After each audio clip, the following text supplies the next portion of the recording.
सभी सम्मानित मेरे मुल्क के मालिकों, जय भीम, नमो बुद्धाय, सत्यमेव जयते, जय मंडल, जय क्रांति, जय ज्योतिबा, जय सम्राट करते हुए आप लोगों के बीच में एक सामाजिक परिवर्तन के लिए मैं अजय मोहन कुशवाहा बहुजन 85 समाज के अधिकार और सम्मान और स्वाभिमान की लड़ाई की आवाज़ को बुलंद करने वाला बेटा और भाई आज पुनः लाइव आने की कोशिश किया। साथियों, थोड़ा सा कैमरा सही न होने की वजह से समस्याएं बीच बीच में यह लाइव रुक जा रहा है, टेक्निकल प्रॉब्लम की वजह से। उसके लिए मैं माफ़ी चाहूँगा अगर बीच में यह विचार रुक जाता है तो। लेकिन मैं आप लोगों से यह निवेदन और आग्रह करूँगा, विचार मेरे अच्छे लगेंगे। बहुजन 85 समाज के 90% समाज के लोगों के लिए एक शेयर और कमेंट करके अपना मार्गदर्शन जरूर करने का काम करिएगा, ताकि मैं सामाजिक परिवर्तन का जो रास्ता समतावादी शिक्षा के व्यवस्था के अधिकार की लड़ाई को लेकर के चला हूँ, उस रास्ते पर आपका बेटा, आपका भाई डगमगाने का काम ना करे। साथियों, मैं बहुत दिनों बाद आज आप लोगों के बीच में कुछ विचार रखना चाहता हूं और यह निवेदन और मार्गदर्शन चाहता हूं कि आप लोगों ने जो मुझे कार्य सौंपा है, जो मेरे समाज के लोगों ने मुझे कार्य सौंपा है, उसके प्रति मैं निस्वार्थ भाव से आजीवन समर्पित होकर के शिक्षा के क्षेत्र में कार्य करने का काम करूंगा। और सामाजिक परिवर्तन जब भी हुआ है, अचानक हुआ है, और जब भी हुआ है, शिक्षा के अधिकार के महत्व को जिसने समझा है, वही सामाजिक परिवर्तन, वही शिक्षा के माध्यम से, समतावादी शिक्षा के माध्यम से हुआ है। चाहे आप 19वीं सदी में चले जाइए, 19वीं सदी में जाएंगे तो राष्ट्रमाता सावित्रीबाई फुले और राष्ट्रपितामह ज्योतिबा फुले, जो कि उन्होंने फुले दंपत्ति ने पूरे अपने जीवन को समर्पित करके शिक्षा के अधिकार की, शिक्षा की ज्योति और शिक्षा पे क्रांति करके आज हमें यह सम्मान दिया। तथागत बुद्ध से लेकर के आप बिरसा मुंडा, फुले, पेरियार, तमाम महापुरुषों को लेते हुए मान्यवर कांसीराम तक आगे आप देखिए, जितनी भी क्रांतियां हुई हैं शिक्षा के अधिकार को लेने के बाद हुआ है। क्योंकि बाबा साहब अम्बेडकर ने कहा और बार बार कहा, उन्होंने निवेदन किया कि शिक्षा शेरनी का दूध, संविधान शासक बनने का अधिकार है। साथियों, तो मेरे मुल्क के मालिकों, मेरे बहुजन समाज के लोगों, मैं पुनः आप लोगों से यह निवेदन और आग्रह करना चाहता हूं कि आप सभी लोग एकजुट होइए शिक्षा के प्रति। आज हमारे समाज में इतनी राजनीतिक पार्टियां बनी हुई हैं कि कहीं ना कहीं से वह विचारों को तोड़ते हैं, मड़ोड़ते हैं और कहते हैं कि मुझे विधायक बनाओ, मुझे सांसद बनाओ, मैं आपके अधिकार को देता हूं। तो मैं ऐसे लोगों से यह निवेदन करना चाहता हूं और उनसे कहना चाहता हूं कि पहले आप इस बहुजन के लोगों को समान शिक्षा के अधिकार की आवाज को बुलंद करवाने का काम करिए और बैठे अपने 85 समाज के लोगों के माध्यम से लोकसभा, विधानसभा में इस आवाज को बुलंद करवाने का काम करिए। तब आप सांसद और विधायक बन करके समाज के अधिकार की लड़ाई को लड़ने का काम करें।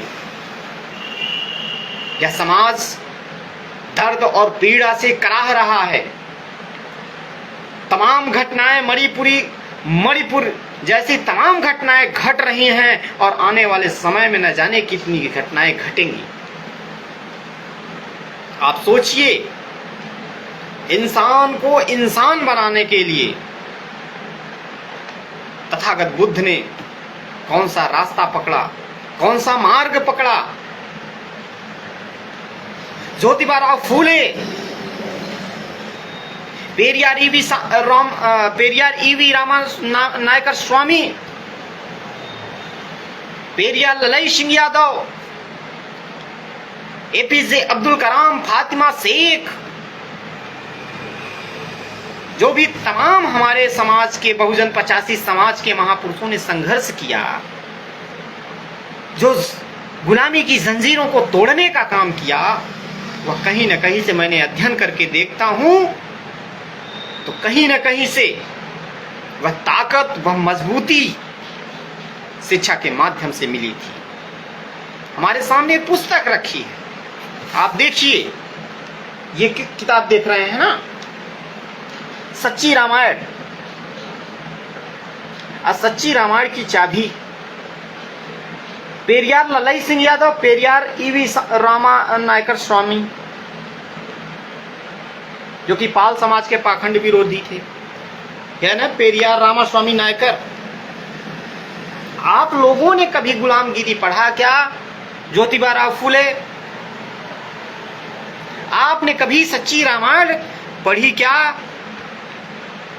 मैं आप लोगों से यह कहना चाहता हूं साथियों, मैंने देखा है कि हमारे बहुजन समाज के घरों में 1000, 2000, 5000, 10,000 की रामायण, महाभारत, पुराण की किताब मिल जाएगी, लेकिन जिससे मुझे अधिकार मिला, जिसने मुझे अधिकार दिया, बाबा साहब अम्बेडकर की लिखी भारतीय संविधान की किताब, आपके घरों में 100 रुपए की संविधान की किताब नहीं मिलती साथियों। हमारे लोग अम्बेडकर जयंतियां मनाते हैं, हमारे लोग 3 जनवरी को सावित्रीबाई फुले जयंती मनाने का काम करते हैं, हमारे लोग 6 दिसंबर को मानवर कांसीराम की जयंती मनाने का काम करते हैं, लेकिन यही जयंती मनाने वाले लोग जयंती मनाने के बाद मनुवाद का गुलामी करने का काम करते हैं साथियों। यही लोग हनुमान जी का निशान और भंडारा करने का काम करते हैं। मैं आप लोगों से आग्रह करना चाहता हूं कि आप अपने घरों में ऐसे महापुरुषों की तस्वीरें लगाइए, और जिस दिन आपके घरों में ऐसे महापुरुषों की तस्वीरें लग जाएंगी, आपके बच्चे जब बोलने लायक होंगे तो पूछेंगे, पप्पा ये कौन है?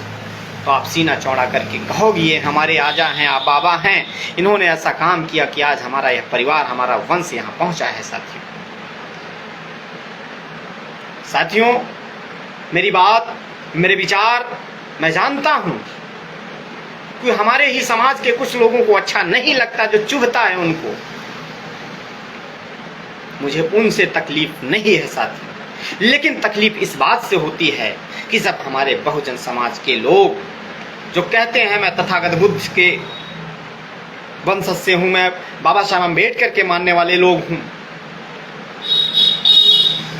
तकलीफ तब होती है मुझे जब ऐसे लोग ऐसे विचारों का बहिष्कार करते हैं और जातियों में बांटने का काम करते हैं।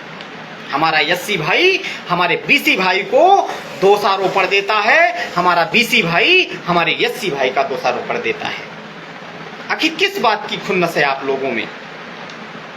मेरे मुल्क के मालिकों, मेरे सम्मानित बहुजन 85 समाज के लोगों, मानवर कांसीराम को आप लोगों ने नहीं पढ़ा क्या? उन्होंने पूरे उत्तर प्रदेश को ही नहीं, पूरे भारत को साइकिल के माध्यम से हिलाने का काम किया। बाबा साहब अम्बेडकर के बाद कोई भी संघर्षशील व्यक्ति पैदा हुआ था तो मानवर कांसीराम थे, और मानवर कांसीराम के बाद अभी तक इतने भी हैं नेता कोई नहीं है। हमने देखा है अपने समाज में जो नई नई पार्टियां बनाते हैं, नए नए संगठन बनाते हैं।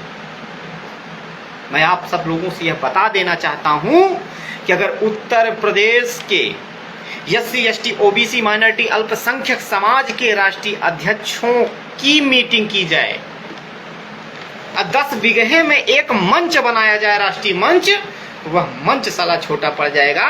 राष्ट्रीय अध्यक्ष समझ लो मंच के नीचे भी बैठेंगे, इतने राष्ट्रीय अध्यक्ष हैं। जब समाज के मान और सम्मान और स्वाभिमान की बात आती है,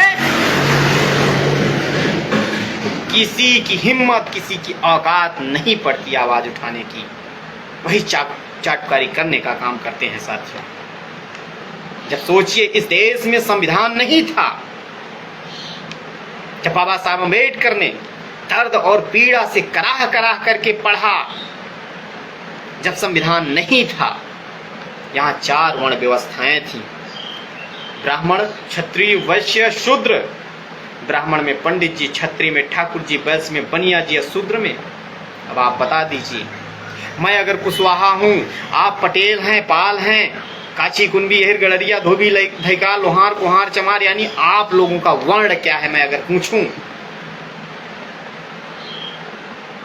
मनुवादी तबके के लोग आज भी उस वर्ण व्यवस्था को मानने वाले लोग हैं।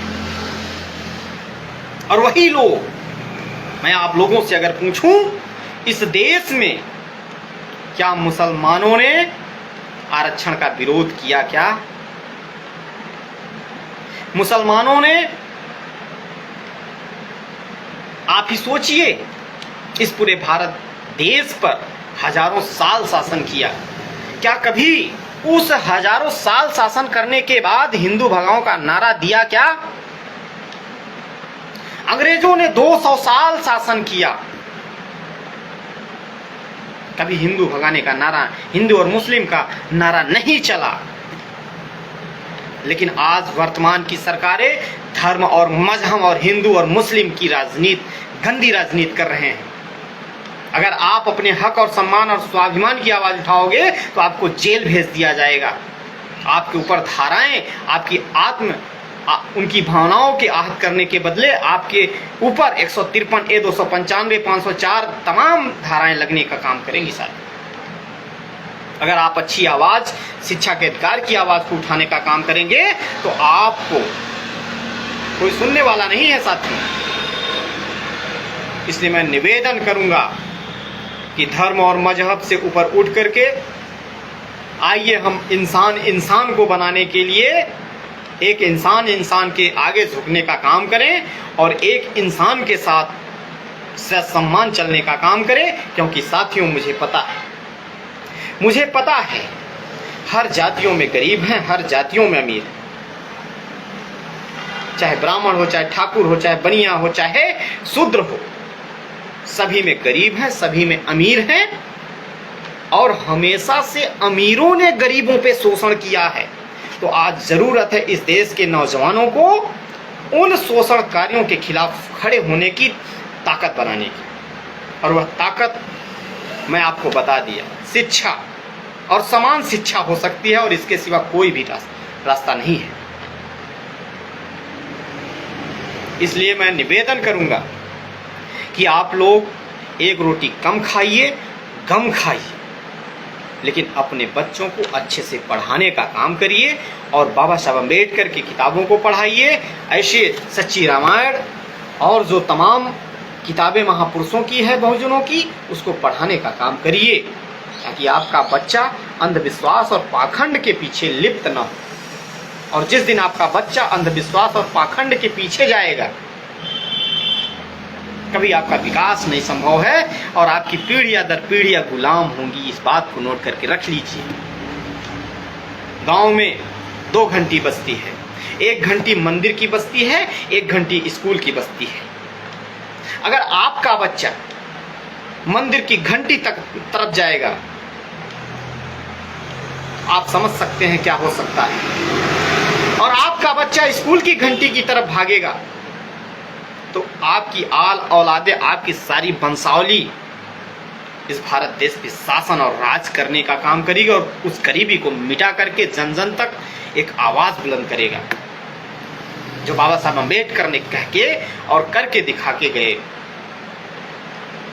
तो साथियों, मैं अजय मोहन कुशवाहा पुनः आप लोगों से यह निवेदन और आग्रह करूंगा कि अगर हमारे विचार, हमारे कार्य शिक्षा के क्षेत्र में अच्छे लगते हैं तो आप लोग अपना मार्गदर्शन, अपना प्यार, अपना दुलार एक बार लाइक, कमेंट, शेयर करके ज़रूर करिएगा।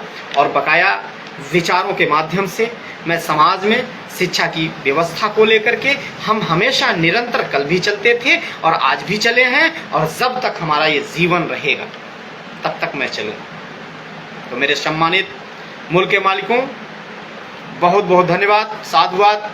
और आप लोगों ने काफ़ी साथ दिया और मुझे सुना और बेहतरीन मार्गदर्शन के लिए मैं गर्व करता हूं अपने बहुजनों के ऊपर कि मैं भी एक बहुजन समाज का बेटा हूं।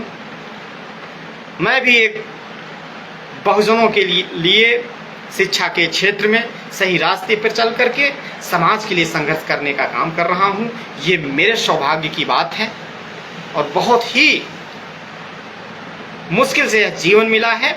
और जब तक ये मेरा सांस, जब तक ये मेरी आवाज़ और जब तक मेरे शरीर में खून का एक एक कतरा होगा, उस कतरे को मैं अपने बहुजनों के अधिकार की लड़ाई, मान और सम्मान और स्वाभिमान की लड़ाई के लिए समर्पित करके लड़ने का काम करूंगा। और मुझसे उम्मीद करना तो सामाजिक शिक्षा व्यवस्था पर समतावादी शिक्षा की व्यवस्था की आवाज को बुलंद करने की उम्मीद करना। तो मेरे बहुजनों, आप लोगों ने जो मुझे दिया है मैं उसी पे चल रहा हूँ, उसी को कर रहा हूँ, उसी को लेकर के संकल्पित हुआ और सब कुछ त्याग और समर्पण की भावना से मैं समाज में चलता हूँ। मैंने हमेशा सर्वोपरि समाज के लोगों को दिया है। इसलिए आप लोग आइए हम सब मिल करके एकता के बंधन में बंध करके विनम्रता से सर्व समाज के लिए शिक्षा की व्यवस्था के अधिकार की लड़ाई को लड़ने का काम करें। अगर एक मंत्री, एक विधायक, एक मिनिस्टर का बच्चा इलाहाबाद दिल्ली कॉन्वेंट में, दिल्ली, बंबई, कलकत्ता, विदेशों, फॉरेन कंट्रियों में जाके पढ़ सकता है, तो हमें रोटी, कपड़ा, मकान मत दो, हमें समान शिक्षा का अधिकार दे दो। बस मेरी यही डिमांड है। अगर एक सरकारी विद्यालय है गांव में, उस सरकारी विद्यालय में यह सरकार नियम और कानून बनाए, पारित करवाए कि जिनके बच्चे सरकारी विद्यालय में पढ़ के आएंगे उनके बच्चों को सरकारी नौकरी दी जाएगी, और जिनके बच्चे प्राइवेट विद्यालय में पढ़ के आएंगे उनके बच्चों को प्राइवेट नौकरी दी जाएगी। देखिए, सारी शिक्षा की व्यवस्था का सिस्टम ही सुधर जाएगा। इसलिए आइए मेरे मुल्क के मालिकों, हम सब मिलकर के वन नेशन वन एजुकेशन, समान शिक्षा के अधिकार की लड़ाई को लेकर के आगे बढ़ते हैं। हमारे साथ कई साथी जुड़े हैं। पवन प्रजापति हैं, सोनू कुमार पाल जी हैं, ओम प्रकाश मौर्य जी हैं। आप सभी सम्मानित साथियों को बहुत बहुत दिल की असीम गहराइयों से साधुवाद। विचार अच्छे लगे तो शेयर और कमेंट करके एक बार आप लोग सुझाव मार्गदर्शन जरूर करिएगा। जय संविधान, जय भीम, जय मंडल, जय क्रांति, जय ज्योतिबा, जय सम्राट, संविधान उन्मूलन जिंदाबाद।